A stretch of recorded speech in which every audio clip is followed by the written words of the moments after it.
अस्सलाम वालेकुम व्यूअर्स, मेरा नाम है अब्दुल गफ्फार और आप देख रहे हैं Abdul Gaffar London market YouTube channel.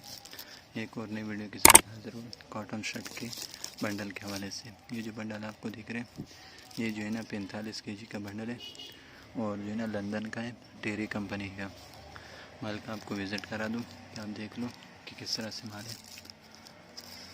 देख लो सारा जो है ना मर्दाना कॉटन शर्ट है। ये देख लो, इसके ऊपर लिखा हुआ है स्लीव्स।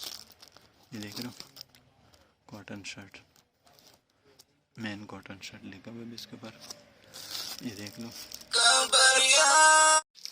ये जो है ना टेरी कंपनी का जो है ना कॉटन शर्ट है लंदन का। देख रहे हो माल, आप चेक कर सकते हो, बिल्कुल कलरफुल माल है। सारे जो है ना चेक वाला माल है। 45 kg का बंडल है लंदन का डायरेक्ट। ये देख रहे हो,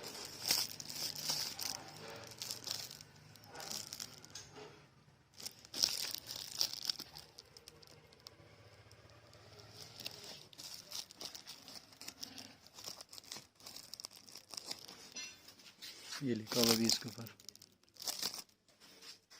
लंदन का जो है ना टेरी कंपनी का कॉटन शर्ट है, सारे चेक वाले।